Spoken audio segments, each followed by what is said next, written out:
All right, what is up, folks? Welcome back to another episode of the Help Me Understand podcast. I'm your host, JK, and we are kicking off episode number 173 of Help Me Understand.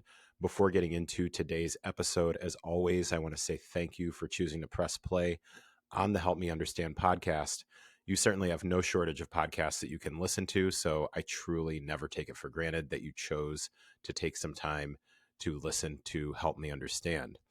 Also, last but certainly not least, before getting into today's episode about 75 Hard, I want to take a moment and ask that you do me a favor. And at any point during this particular episode, leave a rating and or a review.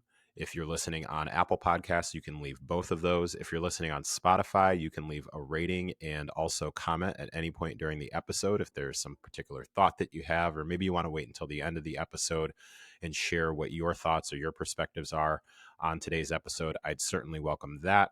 And then also, as of the last episode of Help Me Understand 172, I am now reposting these on my YouTube channel, my Coach JK McLeod YouTube channel. So although comments are not activated there, you can certainly leave a like for this particular video / podcast episode.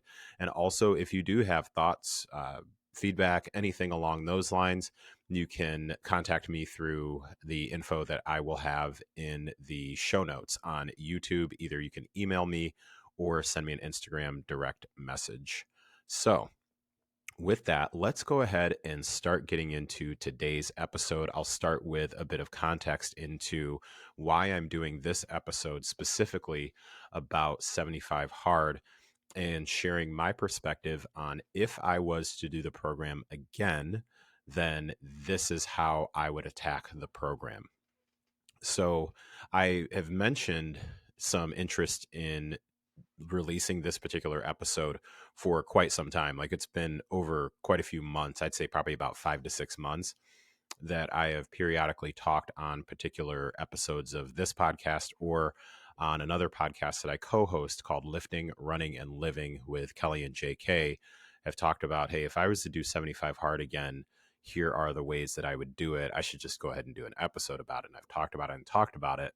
And then most recently, just a few days ago at a family holiday event, I was having a conversation with someone who has completed the program once and then is planning on doing the program again. So we got into a conversation about their experience, a little bit of my experience, both or my individual experience, and also some different experiences that have been shared with me from a number of people, whether they be friends, acquaintances, former clients, uh, every kind of combination, who have attempted and or completed the program. So I will first start off with the disclaimer that anything that I share is purely my perspective and my opinion, and is in no way, shape, or form endorsed or backed or co-signed or verified or anything like that. Get all the legal jargon out of the way by anyone associated with Andy Frisella, who is the originator of the 75 Hard program. So I'll go ahead and get that out of the way.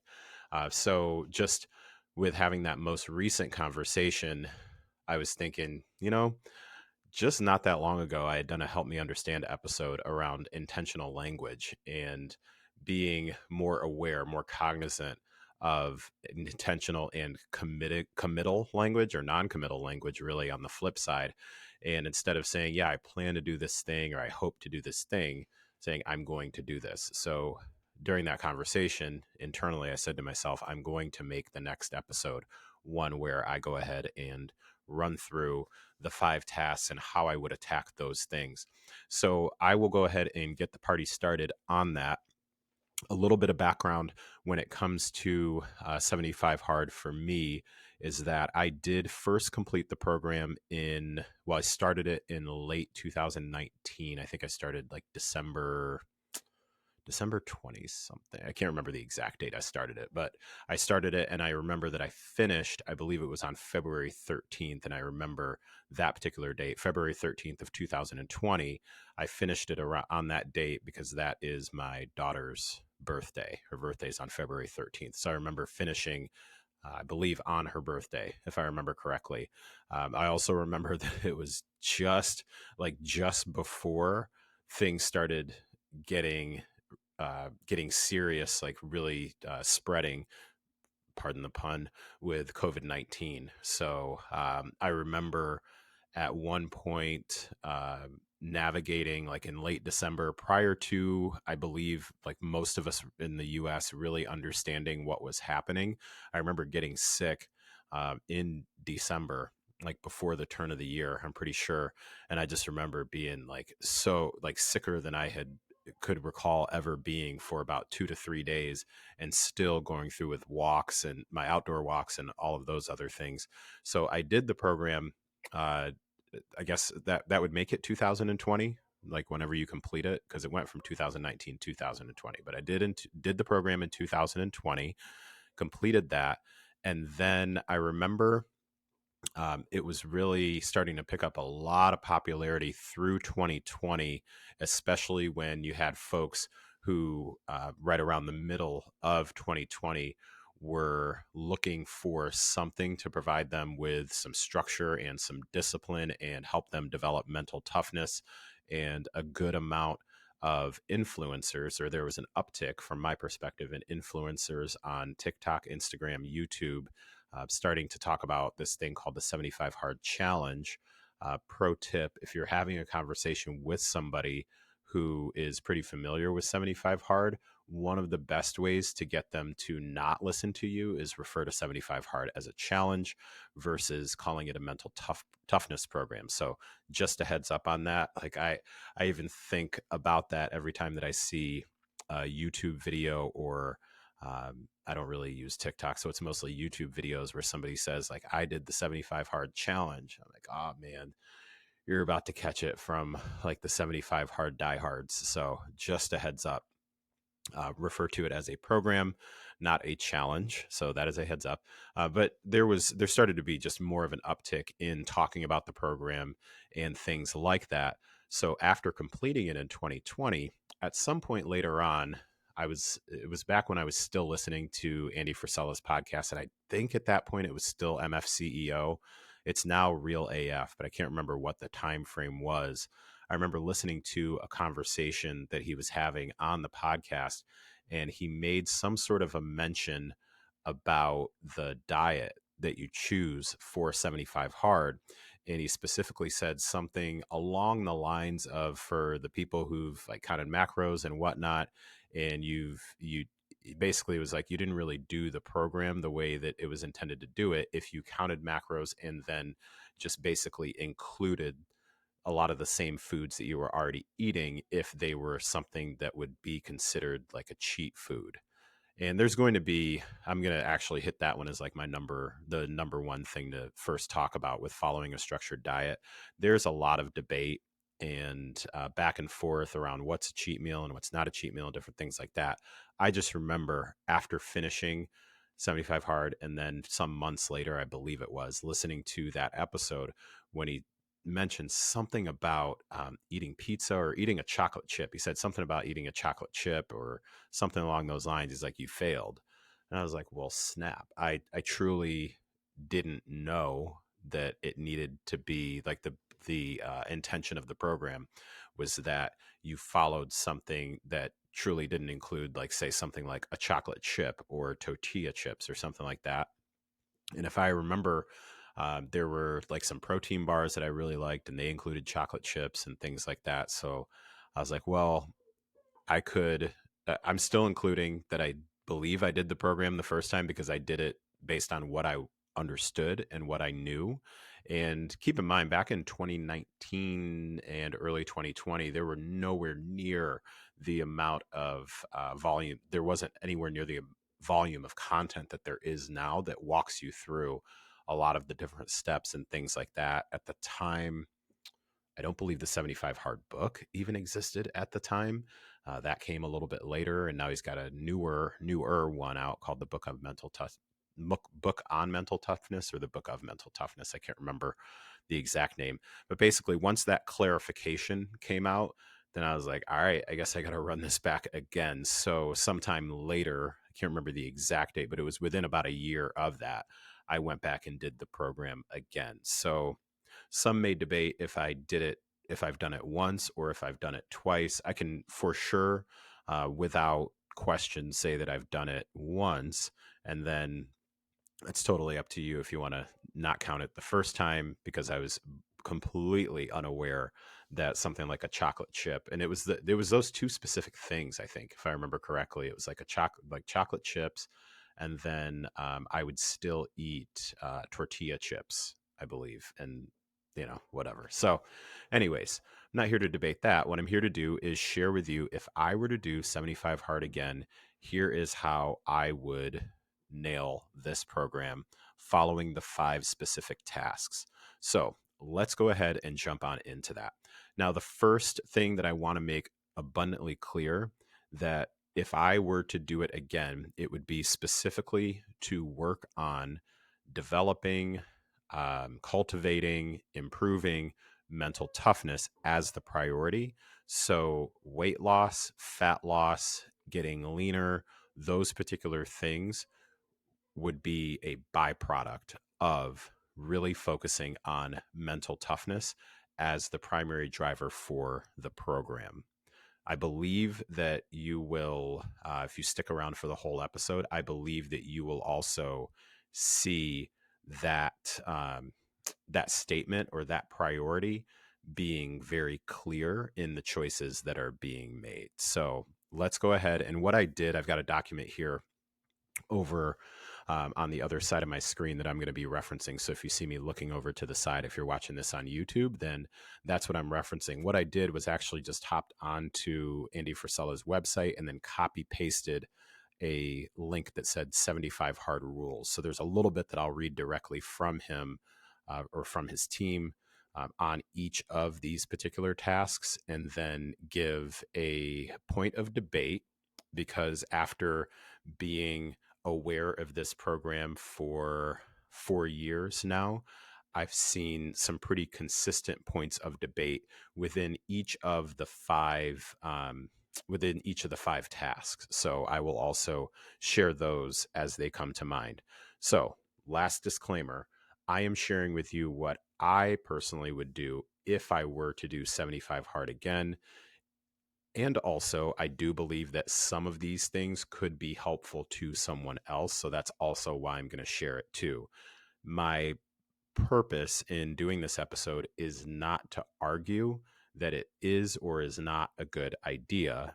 So, because that's a whole different episode, and I've definitely had those conversations with folks and continue to have those conversations with people who will ask me for my opinion or my advice. Even folks of mine, not current clients that I've had ask me recently, but I've had former clients who, while they were my client, had thought about doing it, and we've kind of talk through different ways to do it. I've coached a couple of people through it also.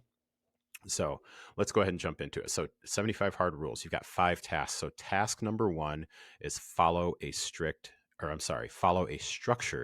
diet. Maybe it was a Freudian slip. So task number 1, follow a structured diet.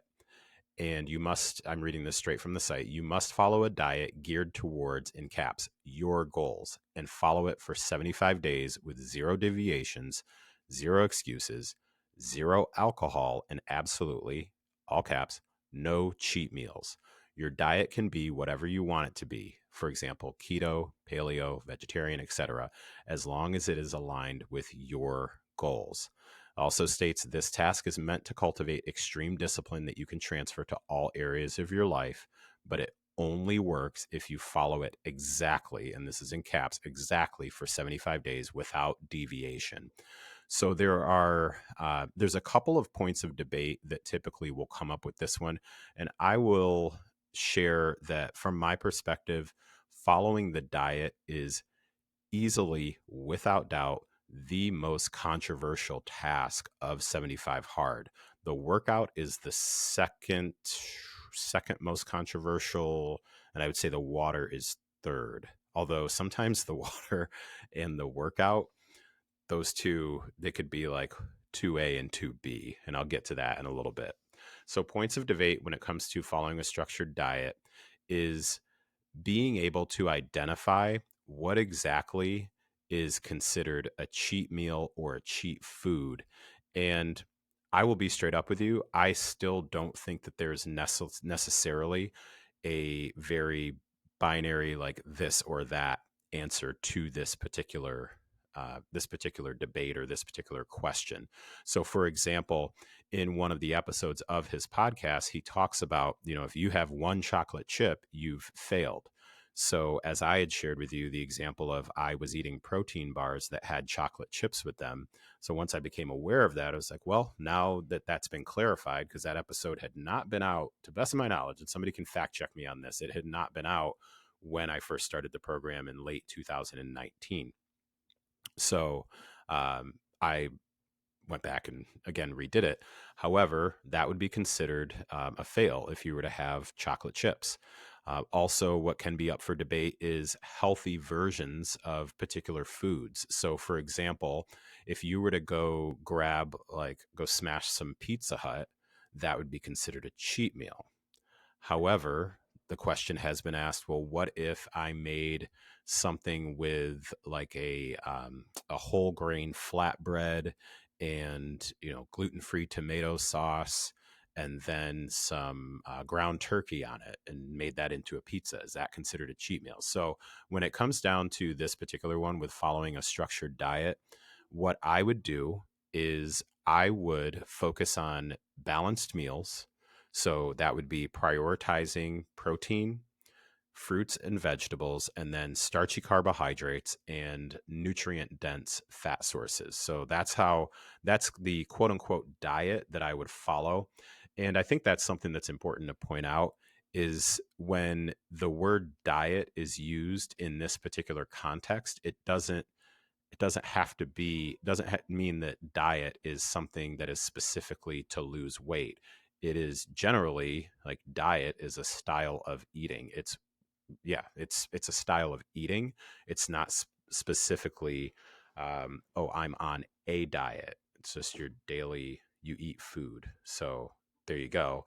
And then we as a society have really kind of turned it into constantly when you hear the word diet, you believe that's some sort of a verb, like it's an action. I think I got that right. That I'm dieting. Like there's a difference between dieting specifically because you are trying to lose weight and your like a diet as far as style of eating. So for myself, what I would do again, I would focus on trying to get in 3 to 4 balanced ish meals, and balance being have a good priority or a good portion of protein. Then I would also include vegetables, some starchy carbs like rice, sweet potatoes, things like that, and then try and get in some nutrient dense fat sources. Though that would be how I would go about it. And then with the alcohol thing, that's not really a challenge for me. I haven't drank alcohol since, man, it's probably about 2007, 8, somewhere around there. So I haven't drank alcohol since then. So that's been almost like 16, 17 years. So that's not really something that's a concern. Back to the foods, something that I would do that would be helpful for me is make a list of different foods in each macronutrient category. So, for example, with protein, the first things that come to mind, because these are the things that I usually try to keep stocked pretty well, would be things like ground turkey, chicken, all sorts of different types of chicken, like whether it's like seasoned with like garlic, pepper, or like a certain type of a rub. Like that's something that actually can be a point of debate too, is whether or not you can use barbecue sauce. Like some people will debate that. I personally would still include like I actually use the G Hughes barbecue sauce, the sugar-free barbecue sauce I was eating at the time. So I would have a list of different types of proteins. Then I would have a list of fruits and vegetables, and then I would have a list of starchy type carbohydrates, so different types of rice, so basmati rice, brown rice, why am I blanking? Jasmine rice, white rice, just all that stuff. I'd have a list for that, and then a list for fats that I could include. So if it's like avocado oil, excuse me, olive oil. I'm not big on like actually eating avocados themselves.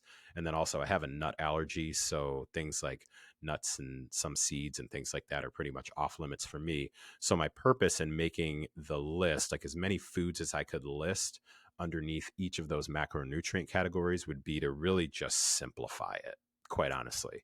So for following a structured diet, if I were to do 75 hard again, I would keep things as simple as humanly possible when it came to meals, and have basically like a go-to list, and do it kind of like you would do like a word bank back in school, where you would have to put together a sentence and it was fill in the blank, but you picked different words from a word bank. Like, okay, here you grab a noun and here you grab a verb, kind of like those Mad Libs, if anybody remembers those. Those were super popular. So, it's like, all right, I'm gonna plan what I'm going to have for dinner and lunch. Well, let me grab a protein from that list. Let me grab a carb from that list, all that good stuff. So I would really prioritize that. Breakfast, I would keep super simple, as I currently do right now. It'd pretty much be like oats, scoop of protein powder inside the oats, add some egg whites, and some sort of a fruit. Typically, it ends up being like raspberries or blueberries. Lately, I've been crushing apples like nobody's business. Add a little bit of cinnamon there, stuff like that. So again, I would keep it really, really simple, and keep it easy. Really, my focus, if I were to do 75 hard again, especially because the primary piece is on developing mental toughness, not specifically I'm trying to lose weight or I'm specifically trying to get leaner, then I would make sure that I was paying attention to my biofeedback. So I'd be paying attention to my energy levels. I would be paying attention to how is my sleep being affected, um, different things like that. And if I were finding that I was really starting to tank from an energy standpoint, I would ensure that I'm eating enough. So if it's, say, I will do a lot of the ready rice, those rice pouches that you can put in the microwave for like a minute and a half or so, and then you can split those up. So if I were in somewhat of a caloric deficit a little bit, like I was during my fat loss phase, I would make the whole pouch and then eat half of it in one meal and then half of it in the other meal. If I'm doing something like 75 hard and I know like, hey, activity has definitely uptick, and also I'm just starting to feel the effects of a lot more movement from day to day, and I'll talk about that somewhat during the exercise portion. Then instead of splitting that pouch in half, I would go ahead and like, let's double up and get some more carbohydrates in there, like really just paying attention to how am I feeling, because I don't want to walk around like an absolute zombie. Like 75 hard is hard enough just based on being uh, perfect with those tasks, excuse me, the 5 tasks for 75 days in a row, that's there's not really more that I need to do on top of that to make it worse. Like, why make myself feel even worse? It's going to be mentally hard enough to complete these particular tasks. And notice that I did say perfect for 75 days, because that is the point here. And I'm specifically not using the word consistent because I don't think that I don't want to, for myself, I don't want to mix up or confuse 75 day program where if you miss or deviate one particular day, you need to start over from day number one, with that being the overall mark of consistency that I typically live my life based on. So I'm looking real quick to see if there's anything else, notes that I had for the diet. Oh, there's one other thing that comes up as a point of debate too sometimes, is whether or not you can change your diet as you are doing the program. So the example that was given, and I believe Andy had also mentioned this himself, that there was a point where when he has done the program, I believe he's done it, I don't even know how many times, like multiple times, dude has done the program, which is pretty impressive. I believe that there was a point where he had said that it was okay for you to switch up what you were doing if it wasn't meeting your goals at the time. And I think that's really, to wrap up this particular task, I believe that that's really the thing that should be the main driver, is your style of eating suited towards your goals? And I realize that that's also something that you could then like really get into semantics with well, my goal is to have food freedom. so I should be able to eat whatever I want. Well, that's not the basis of this particular program, though. So you and only you know what you would define as something that fits what you would consider to be a very structured diet versus, yeah, well, I'm just kind of including quote unquote comfort foods because that's just what I want to do. I'll be straight up with you. This is likely, like I said, this is the most controversial one, and also the one where I don't typically recommend to people super strict diets or anything like that, generally, because many times there's difficulty in being able to delineate between, yes, I'm doing this very focused thing for a certain period of time, and snap, I got some really good physical results, with like delineate between that and, okay, what am I going to do in my everyday life? Like, it's very difficult from my experience in working with people for close to 10 years now as a coach, and then also just doing things prior to that. It's very difficult for people to separate their feeling that, well, last time I did this thing, I got really good results. So that's now the mark of consistency with like what they do every day. So all right, so that is task number one, follow a structured diet. Okay, task number two is 2 45-minute workouts. One must be done outside.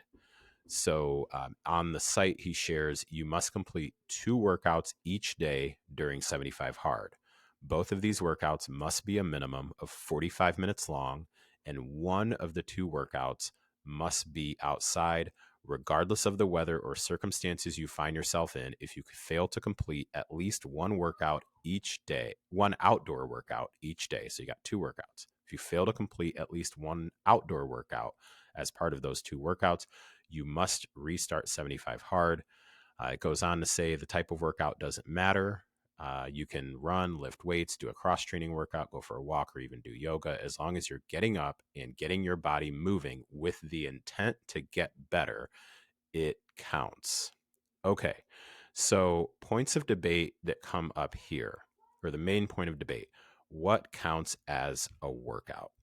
So some examples that I've seen with this, and this is based on, again, my own experience, mostly anecdotal experience, just working with other people. Also, I'm in the 75 Hard official Facebook group. There is a Facebook group, like an official one. If it doesn't say 75 Hard official Facebook group, I think, then it's not the official one, and it's something totally different and not basically co-signed by Andy Frisella and his team. So, different examples that have been brought up and that I've talked to other people about is an argument over particular sports like golf. There's been back and forth around, well, he says that yoga counts, but stretching doesn't. Um, I've got a buddy who failed. He failed himself on 75 hard. And when I say failed himself, I mean, he let us know, like, hey, I failed it because he had been out on a hunt, and even though it took him, I think, over an hour to drag their kill like back to their vehicle or something along those lines, like this was definitely physical exertion that he was going through at that time. Like, if any of you, I am not a hunter, howbeiver, as my grandfather used to say, from what I hear, like trying to drag an animal however long they had to drag it back, like that was definitely a lot of physical exertion. However, uh, that didn't count as a workout. So he failed on that particular day because by the time they had gotten all that done and whatnot, he was like, I am done. I am dead. I'm calling it a day. And so he failed himself.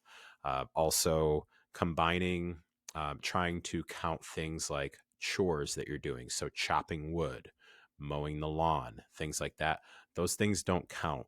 So a workout, that is going to be something that potentially, if you start, talking to other people, whatever the case may be, there's going to be some argument as to what counts as a workout. So if I were to do 75 hard again, I would keep it really, really simple. And this is pretty much what I did the last time. I would lift weights 4 to 5 days per week. So I would either do something like a upper lower split, or if I was intending to do 5 days per week, I'd do like a lower upper lower push pull. That's something that I'm planning on doing actually soon here, like in February. I'm going to start doing, or mid January to late February. I'm actually going to move to that sort of a split. So I would do 4 to 5 days of lifting. So let's say 5 days of lifting weights. I would do that for 45 minutes or more, probably about an hour, that I'd lift weights 5 days per week. That would be indoors. Then I would do 2 days where my indoor workout is a combination of cardio and core development. So that could look something like 20 minutes of zone two, and then 25 minutes of some different core exercises like carries, like loaded carries, um, a lot of loaded carries. I do like to do carries, like all sorts of farmers carries, and then some targeted core work, not necessarily just sit-ups, but it'd be things like Pallof presses, anti-rotational squats, wood choppers, different things like that. I do that for say 20 to 25 minutes, and I would do that for 2 days. So those would be my indoor workouts. So on my indoor workouts, one workout per day would be indoors, and then my outdoor workout would always be a 45-minute walk. That's how I would do it. That is pretty much how I did it when I did 75 hard the first time and the second time. Is I committed that my outdoor workout would always be a walk, like pretty much. I was about to say a walk no matter what. I'm not sure what the no matter what would be. As far as like me, I certainly would not have the itch to, today I really feel like I want to make this a 45-minute run. No, miss me with that. Now, it's not to say that I did not occasionally go for a little jog or something around the block, but the primary form of exercise that I would get outside would be a walk. As stated on the website, the purpose is, as long as you're getting up and getting your body moving with the intent to get better, it counts. So this is also another thing that can be a point of debate. Sometimes folks will say, well, it's 75 hard, so every workout has to be hard. I have not, so far in the 4 years that I've been pretty observant with this particular program, I have yet to come across anything that says you need to feel like you're going to die after each 45-minute workout. And truth be told, I would say that from my perspective, a good majority of the people who have difficulty completing the program and or figuring out their post 75 hard plan, like how do they now define consistency after 75 hard when it comes to exercise. Generally they have decided that when they're doing 75 hard, everything needs to be a circuit, everything needs to be balls to the wall. I remember even having a little bit of a back and forth with a guy who was telling me that he didn't believe that you should even be able to take rest breaks during the workouts. So he interpreted it as 45 minutes of movement, meaning like literally he did 45-minute AMRAP. So for those of you who might not be familiar with that language, it's more like CrossFit language. AMRAP, AMRAP, is as many reps or rounds as possible. So he would set a timer for 45 minutes and not stop moving. Like he was doing different weights, different weighted movements and body weight movements for 45 minutes. And then outside he would run for 45 minutes. He's not really somebody who I was close to. It was just somebody who I was having some back and forth, like in a comment thread or messaging. I can't totally remember with. So I'm not sure if he ended up finishing the program or not. But for me, if I were to do 75 hard again, you could definitely miss me with the thought process that you can't take a rest break during your workout. Now, there's a difference between I'm doing a bodybuilding style program that's 3 sets of 8 to 12, and then 2 sets of 10 to whatever, or 4 sets of 15 to 20 reps, like that sort of a thing, and resting 1 minute between sets or 2 minutes between sets. That's different than I started my workout and 20 minutes into my workout, I got distracted and had to go do something, or unfortunately situations where somebody has started their workout. Let's say it's supposed to be 45-minute workout. They're 35 minutes into their workout and their kid wakes up from a nap. And now It's about, the kid wakes up, so they got to feed the baby, get them settled back in, all that good stuff. And maybe they lay them back down, but it's been 30 minutes or 45 minutes. Unfortunately, at that point, like that workout doesn't count towards the 75 hard 2 workouts because it needs to be 45-minute workout. So you could basically go back and start over. So I guess that would be even another point of debate is, how long you can, if you get interrupted during the workout, how long that interruption can last before you count it or not count it. That's one of the main reasons. And I when I give some tips at the very end here, that's one of the main reasons that a probably the biggest tip that I have for people when they're going to do 75 hard is when you get the first opportunity to do something, do it then.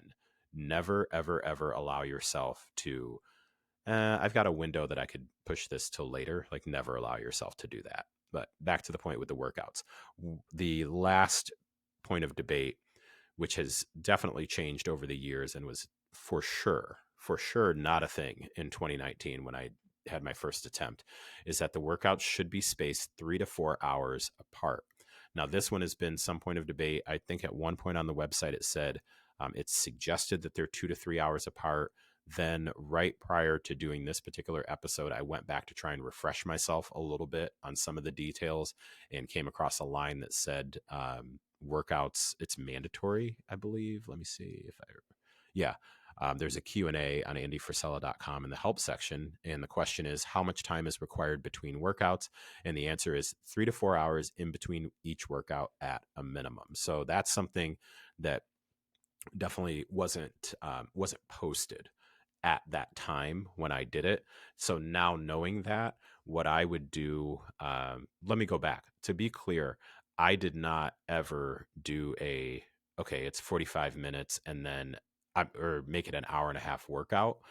So I didn't do, hey, instead of making two separate 45-minute workouts, I'm going to do an hour workout or hour and a half workout. I can do math. What I would do sometimes, though, before knowing that particular rule, is do a gym workout that was somewhere around an hour, hour and a half, then cool down, grab a post workout protein shake, take a break for, I'd say, I don't know, 15, 20 minutes, somewhere around there. And then I would go outside for a 45-minute walk. Now that it's been clarified that there needs to be a separation between the workouts, that would no longer be acceptable. So I would make sure that I was keeping those two workouts at minimum 3 hours apart. So there's an episode, and I think I jotted down, there's an episode that Andy did with Nick Salvatore, who is I believe I haven't really been in the Facebook group recently.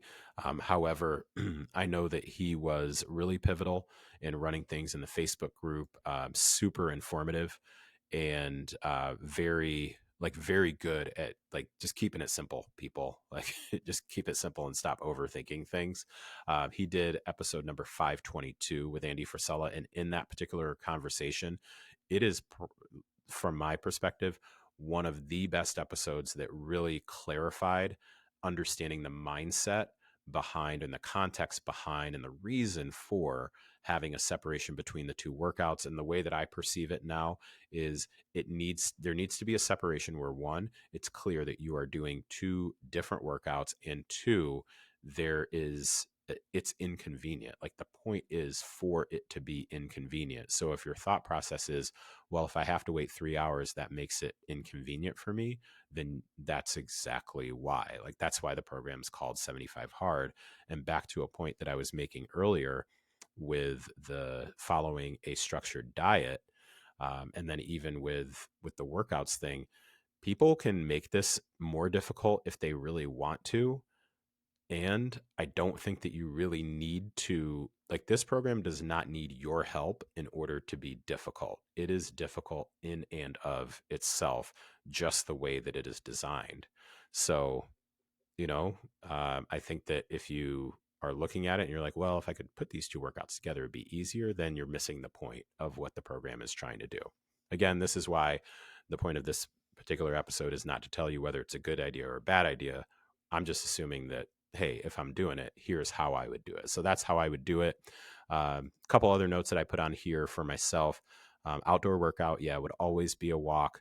For me, I would pair this with listening to an audiobook, a podcast, some sort of uplifting music, or productive phone conversations. When I did 75 hard the first time around, it was the time that I would routinely call my parents a few days out of the week during that particular walk. So whenever I was getting ready to go out on my 45-minute walk, that's when I would call my mom or call my dad.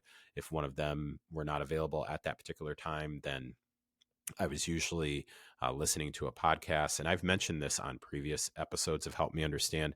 That is when I really, really like dove all in to longer form podcasts. So because I knew that walk needed to be at least 45 minutes, then I would queue up a podcast that would be at least 45 minutes long. And um, not spoiler alert, just like pro tip, I'm making sure this episode is at least 45 minutes long, because if somebody wants to listen to this as they are on one of their walks for 75 hard, then this is going to be at least 45 minutes. We're already at like 41 here, and I've still got three tasks to go, or two, yeah, three tasks to go. So this would fill that in. But what was helpful was I would put on a podcast that I knew was going to be at least 45 minutes. And that was helpful because at the time that I was doing it, I live in central Illinois. So it was cold, like super cold at the time. So what was helpful is that because I was listening to longer podcasts, I knew I wasn't going to have to take my phone out of my pocket and try to figure out how to like change songs or change the episode or anything like that. I would just basically, select what I needed to, bundle up, glove up, and then head out on my 45-minute walk. So yeah, that's how I would get through that. And then the last note that I had for myself, I would make sure that I'm training hard on my lifting days. So again, I'd follow a 4 to 5 day lifting split.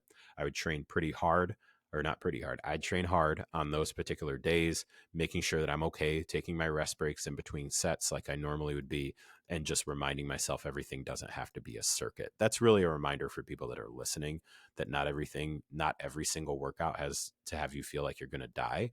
I think that, as stated on the site, it's about being intentional and working on getting better with each of those training sessions and each of those walks. So, walking at a brisk pace, being intentional about the fact that you're walking, I think those are the things that really matter. So, that is task number 2.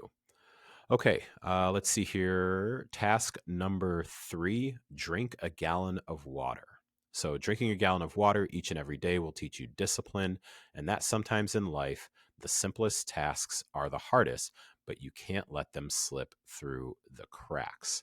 So, with the water, the drinking water thing, I had stated earlier, between this and the 45-minute workouts, they compete with each other for second most controversial. The diet is definitely controversy number 1.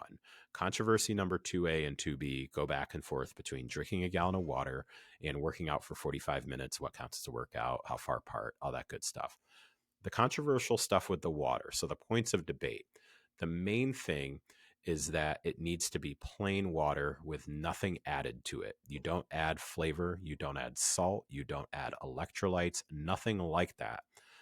It doesn't mean that you can't drink water with that stuff in it. It's just that if you decide that you are going to grab like one of the little Mio things or a Crystal Light packet so that you can flavor water, you can drink that. It just doesn't count towards your gallon of water that you're supposed to drink for 75 hard. So that is one point of debate. Another point of debate is whether or not it is safe for absolutely everyone to consume 1 gallon of water. On a previous episode of Help Me Understand, I don't have the number off the top of my head, but if you scroll back and you look for an episode that I did with Taylor Lake and Hansen, she talked about that being a concern for her. She still did it. She got the program done. In fact, the episode we did an episode called like the Aftermath, 75 days after 75 hard. And Taylor is a smaller human, and she states this is not like my perspective, it's just that's what she stated. I can't remember exactly like what size she is, but she's states like she's a smaller petite person. Don't get it twisted though, like she's jacked, but she had stated that she had some concerns because it was a lot of water, and also she figured it out. On the 75 hard site, or the Andy Frisella's website, he states like, definitely consult a doctor if you have concerns and different things like that. So that is something that could be a point of debate too. And if somebody were to say, hey, my doctor has recommended that I don't drink the gallon, so I'm going to do everything except the gallon, the the truth is, if you do everything except drink the gallon of water, and it's because of medical reasons, like it's just not safe for you to do, then you're not doing 75 hard, and that's okay. Like this program, from my perspective, is not built to be inclusive of absolutely every person on the face of the earth, and I'm okay with not everything being for absolutely everybody.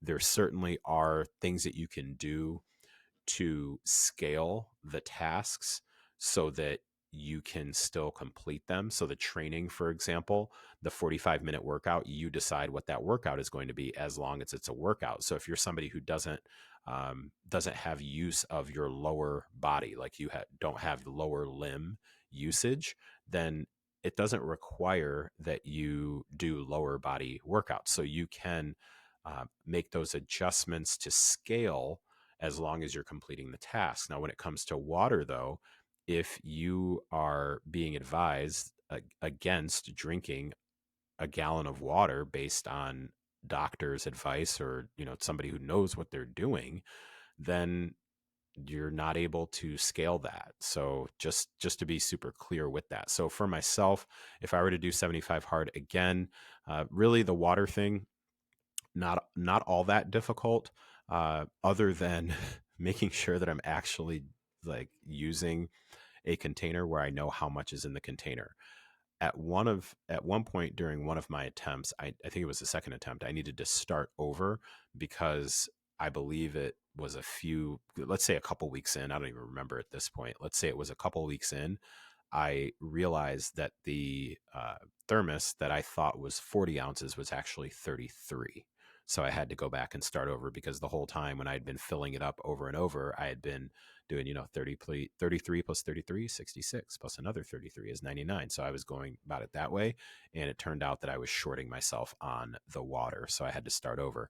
So I would just make sure that I'm using something that makes it pretty easy for me to remember. And I would also basically over drink water. Somebody clips that, it's going to sound weird. I would make sure that for example, like a gallon is 128 ounces, I would plan on 140 ounces just in case. You never know. So I would do that. And then I would also front load the water as much as possible. So drinking a decent amount in the morning, like routine would be get up in the morning, use the bathroom, take the progress pick. I'll talk about that in a second. And then just go ahead and drink a bottle of water, at least a 16-ounce bottle of water right there. So you already got like a small deposit to start the day. So that's what I would do there. I just remembered one other point of debate when it comes to the whole you can't add anything to the water, like no salt, no lemon, no nothing. It needs to be plain water. You can't even add electrolytes to it. And that's one of the things that tends to be suggested when you do start upping your water intake, is to include electrolytes. So again, you can have some separate water with electrolytes or an electrolyte drink. However, anything like that doesn't count towards the gallon. I still have not found the answer to, if you buy something like Smart Water that advertises that it already is flavored with electrolytes or already has electrolytes, whether or not that counts. So I think there's Smart Water. I think there's another one called Life Water, something like that. I'm not sure what the answer to that is. So I would just keep it super simple and just drink plain water, like maybe distilled water or whatever. Carbonated water also does not count towards the gallon. So carbonated water does not. So again, for me, I would just front load it, drink as much as possible earlier in the day. And yes, going to be using the bathroom way more often. I would just rather be doing that for the front half of the day or the front third of the day versus realizing around dinner time, oh snap, I still got like 80 or 90 ounces of water to drink. And then it just does not make for a good time, or like we're just going to be wet in the bed. So prefer not to do that at this point in my mid 40s. So I would, if I were to do this program again, I'd totally front load. All right, we are in the last couple of tasks here. So task number 4, read 10 pages. So task number 4 is designed to teach you a habit that will benefit you greatly from now until the day you die. And I'm reading this straight from the Andy Frisella website. It says you must read something that is nonfiction, educational, and can be used to improve any area of your life, whether it be about entrepreneurship, personal development, or a job/career related topic. You must read at least 10 pages each and every day. That does not mean you can't read more than that, but you must read a minimum of 10 pages. I'll go one last sentence. You must physically read those pages, meaning audiobooks do not count towards your 10 pages for the day. All right. So first, I'll hit a couple of points of debate, how I would go about it, and then go back to the points of debate if I need to. So a couple of points of debate, or 3 points of debate. 3 things. One is whether or not you can use digital books, like digital print books, I guess would be the way to do it. So, for example, a Kindle or a Nook, are those still around? I have no idea. Those you can use. So he specifically has stated that audiobooks like Audible, where you listen to the book being read, that does not count towards your 10 pages. However, if you are reading on a Kindle or your iPad, like reading a digital copy of the book, that does count. Point of debate number 2, sometimes there's a debate on whether or not you can combine tasks. So, for example, can you read your 10 pages while on your 45-minute walk on the treadmill? I've seen some back and forth on that particular one with not being able to combine tasks, like that it's not allowed. Some people say it is allowed. So for me, I would just remove all the controversy and read my 10 pages separate from counting the 10 minutes that I'm walking on the treadmill while I'm doing that, or 15 minutes, however long it takes. So even though I may read while walking on the treadmill, which I've done before, I may read while I walk on the treadmill, but those minutes, I wouldn't start my 45-minute timer, for example, until I was done reading, if that makes sense. Then the last point of debate that I jotted down for the reading task is how many words are required per page. I have not found a specific, excuse me, specific answer to this particular one. I have, if I recall, someone in the official Facebook group had commented about being able to find an answer to that before. I haven't really looked that hard either. And then I remember whatever answer that they gave, somebody pointed out that actually, like the 75 hard book that that Andy himself wrote, that book doesn't always have that many words per page or whatnot. So my friend Kyle, who I also had on the Help Me Understand podcast some years ago, because he and I did the program together when I was doing it for the first time. I remember he was reading, I'm looking over at my bookcase now because it was a Jocko Willink book.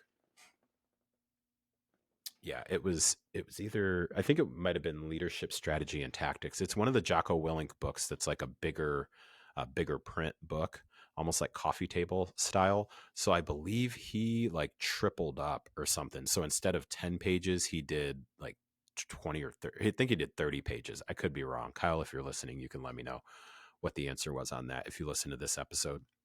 So that's what I would do if I were to read something that had like larger print, or if I wasn't totally sure, or if I was reading the digital format of the book itself and I had, excuse me, if I had enlarged the lettering on the screen so it was easier to read, I would likely at least double, if not triple, the number of pages that I was reading if I was doing the digital format. So that's what I would do. Also, something to be aware of is that if you do start a book, you have to actually finish that particular book before moving to the next one.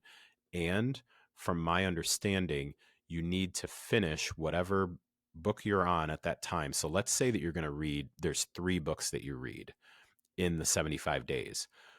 That last, like that third book that you're reading, you need to finish it by day 75. So, as far as I'm aware, and if somebody's listening that cares enough and you want to send me a comment to let me know if that's correct or not, I believe that that was the case. And also, if I'm doing 75 hard again, I would just make it a rule for myself to make sure that I'm going to finish that actual book. So that may mean reading 15 or 20 pages in order to ensure that I'm done by that particular date. And you can read multiple books, and you should ideally read multiple books during that time.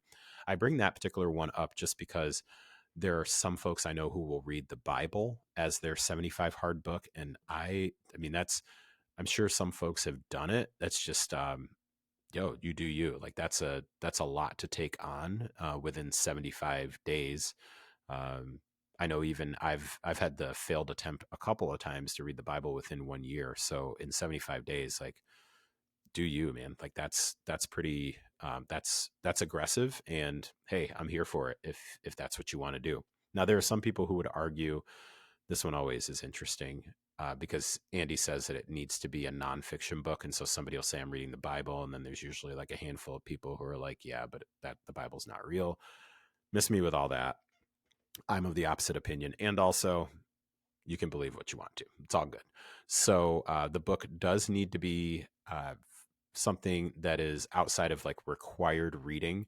So, for example, if you're taking a class on economics and it's part of your homework anyway to read 2 chapters a night in your economics book, and that happens to be at least 10 pages, for me, that doesn't count. So I would not be doing that. So, for example, I'm currently working on an additional certification in the training space.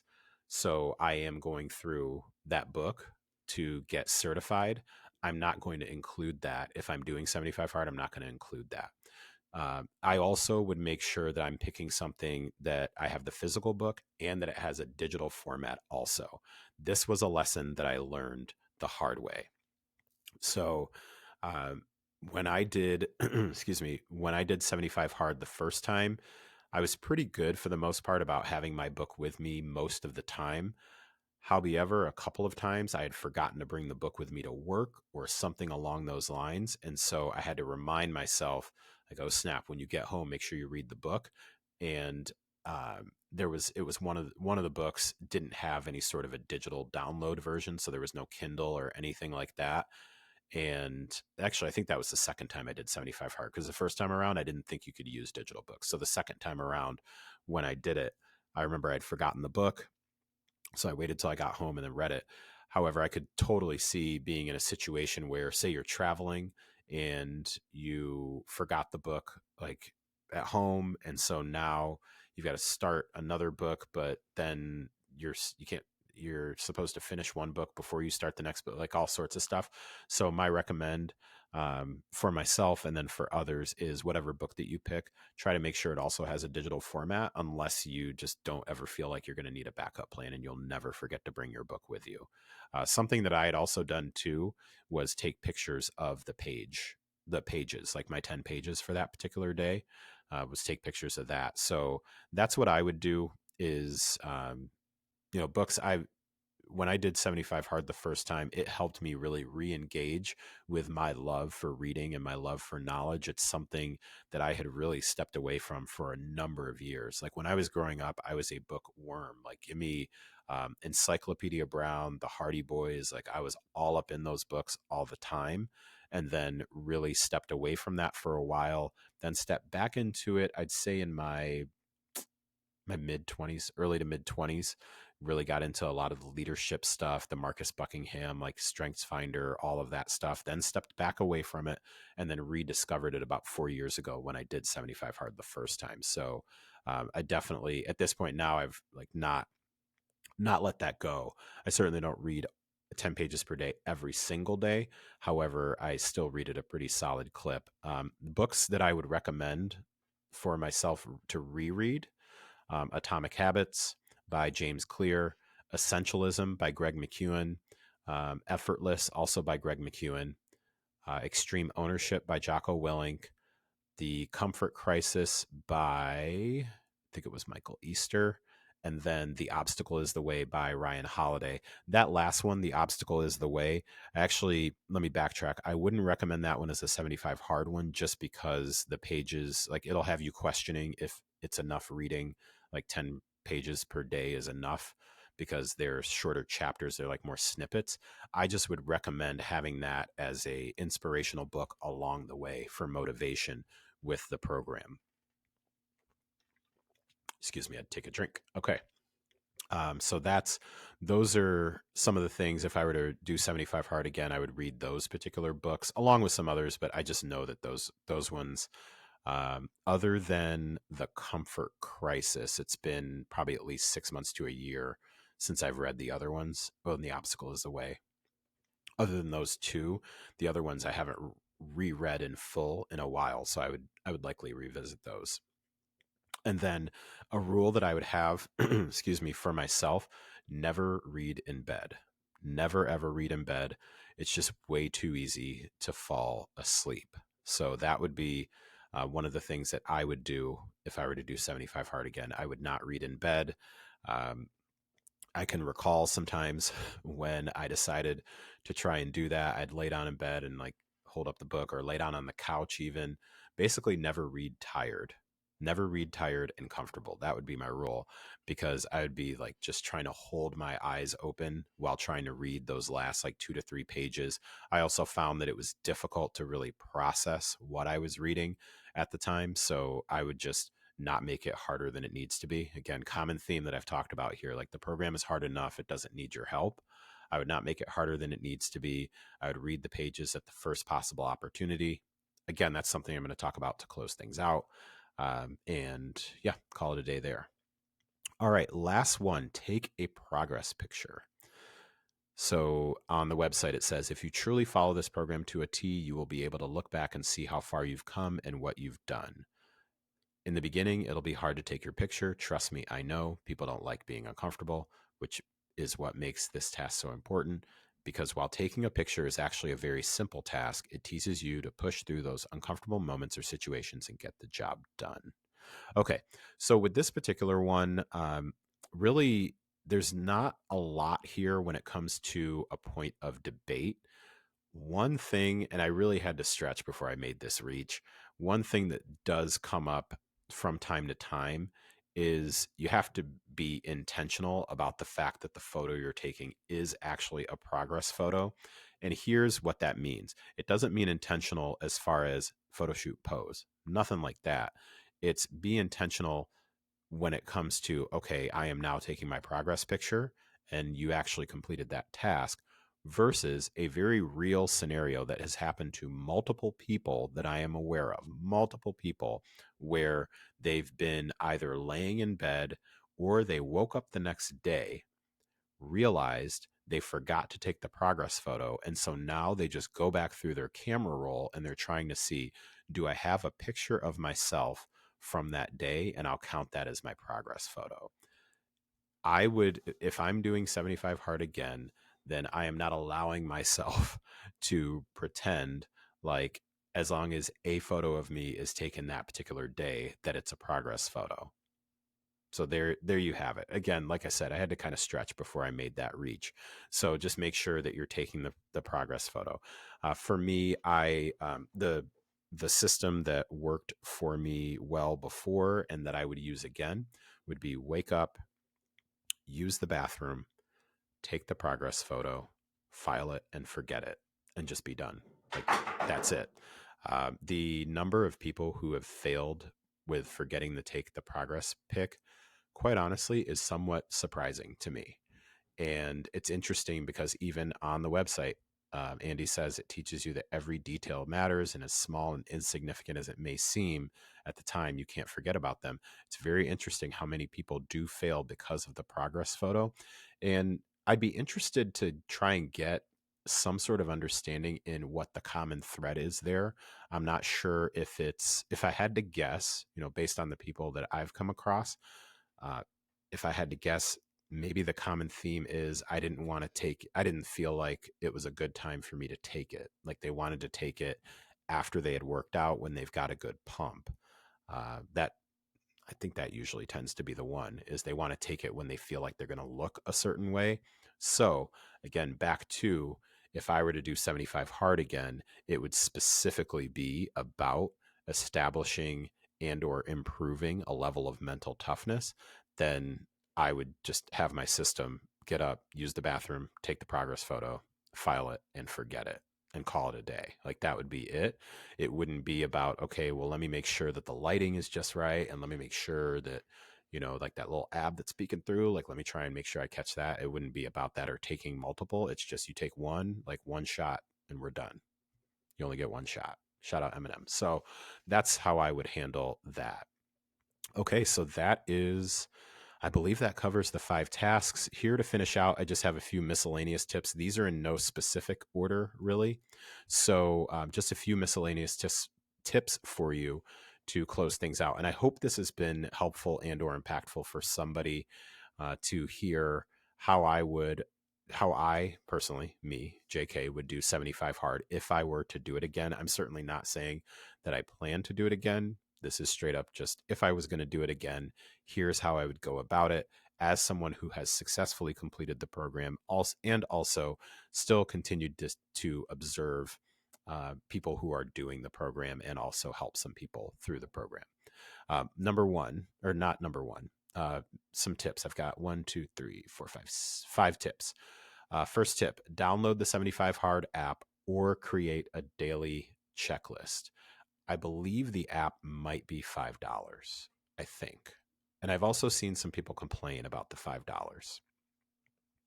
Okay, then just create your own daily task list. Have something to check off every day to basically mark, okay, yes, I got that done.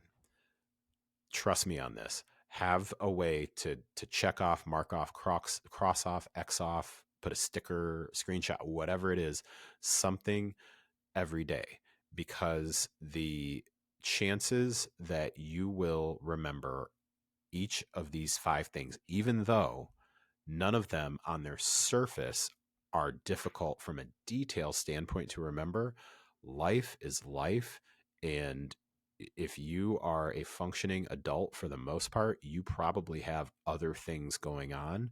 Potentially, if you also have other humans that you are responsible for, and potentially even animals that you are responsible for, you are going to get distracted and forget something at some point.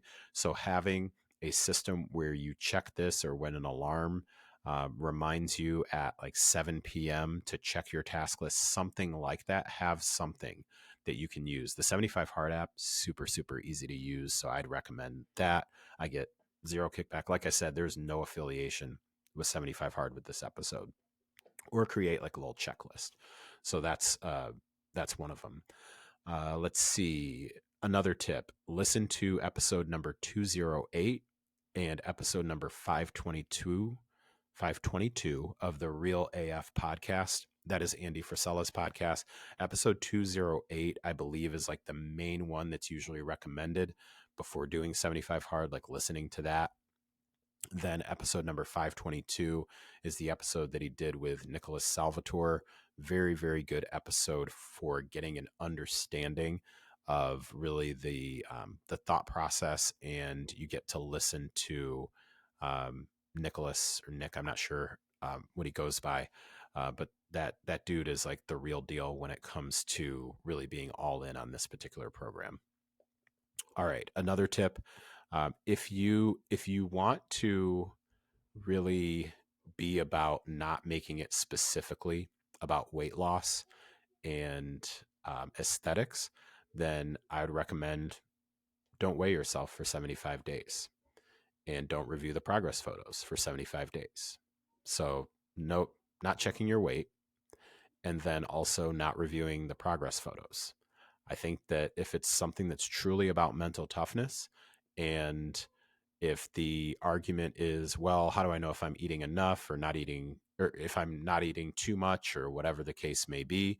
That is why at the very beginning, when I was talking about following the task to follow a structured diet, why I talked about tracking things like your sleep, tracking things like your energy, your resting heart rate. Certainly can take measurements, if you really want to. However, I think that from a standpoint of really focusing on mental toughness, especially if you are looking at from the nutrition standpoint, like your style of eating is really focused on um, things that are more nutrient dense, then I'd say you roll with that. And that would be, these are conversations I'm having with myself too. Let's see. Another thing is, oh, yeah, talk to people that would need to be aware of what you're doing because it directly impacts them. So when I did 75 hard the first time and then even the second time, I told maybe 4 people, I think, maybe 4 people. And those were 4 people who I, excuse me, I expected that the things that I was doing were going to have a direct impact on them. So one of them was for sure my coach at the time, because if I, and one of my coaches, I remember specifically, Steven, I had let him know, I don't want to lose a pound on this thing. So I need you to just be aware of like the macros and stuff like that, just to make sure that I'm on top of that. And bless him, because he did not sign up to coach somebody through 75 hard. That was a whole different story. So, make sure that you do have a conversation with the people who would need to be aware of it because it directly impacts them. So say, for instance, if you have, let's say you have a young child at home, a baby at home, and you typically are responsible for like the feeding at a certain time, or you are the one who does the drop off to daycare or the pickup or whatever it may be. And now you are deciding, well, I, for this next 75 days or however long it takes to complete the program, because if you miss something, you need to start back over at day one. For this particular period of time until I complete the program, I'm not going to be available to do this particular thing. Like, let that person know that this is what you're committed to, and you need a partnership, figure out some way to make that happen, versus not saying anything. And then all of a sudden, like, you start getting really mad because they're not accommodating you, but you never like said what you needed the accommodation for. Just a little tip there. All right. And then my last, and I believe this is the most important one, is understanding that whenever there's an opportunity to complete a task, do it then. So, for example, you're sitting in the school pickup line, and you're sitting in the vehicle, you got your book with you, and that's when you intended to read your 10 pages. Let's say it's 3:30 p.m. You're sitting in the pickup line. You're going to be there for about 20 minutes because pickup lines be pickup lining, and you're going to read your 10 pages. But you just got like a little alert about something that's going on, like news story. So you start scrolling on your phone, and you have this reminder like, oh no, I'm supposed to be reading right now. But you think to yourself, it's only 3:30. I'll have time to do it right before dinner or right before I go to bed or something like that. Fight that feeling every single time. The first opportunity that you have to complete a task, do it then. And this was a lesson that I learned, forgot, relearned, forgot again, dropped it off at the thrift store, and went back and bought it again, like multiple times. Had to learn this lesson the hard way, is putting something off because you, quote unquote, know you'll have time to do it later. You're playing with fire.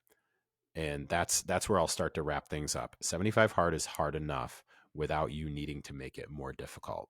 Now, there for sure are going to be people potentially who will listen to this and say, nope, it needs to be super difficult. Like, nope, you're trying to make it, JK, you're trying to make it too easy and whatnot. I hear you. I don't disagree with your perspective because it's your perspective.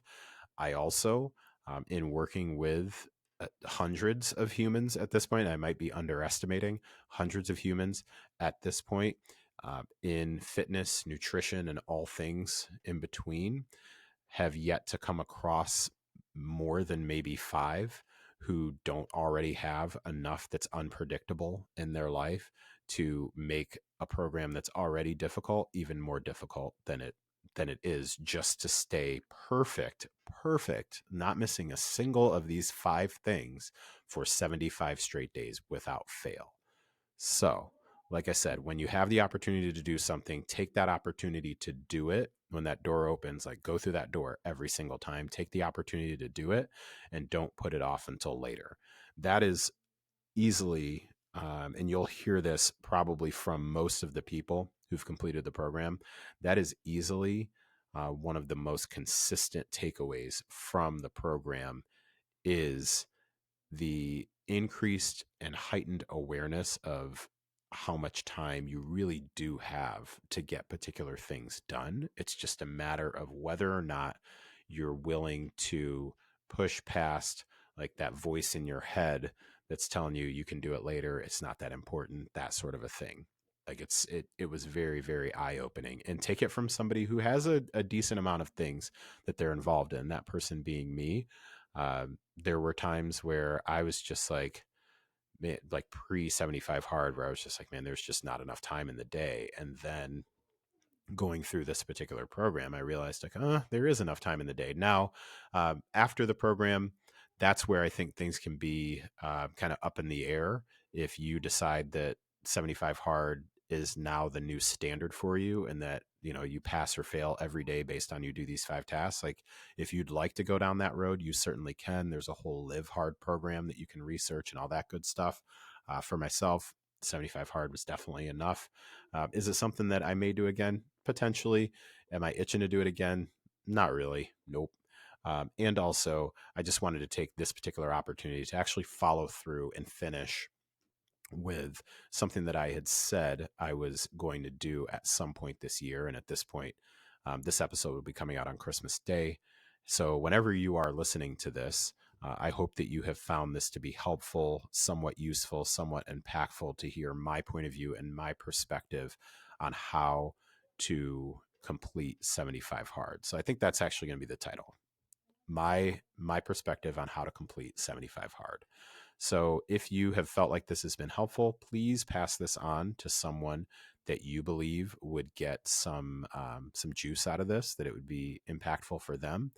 And again, don't forget to leave a comment, rating, review, all that good stuff, a like on YouTube.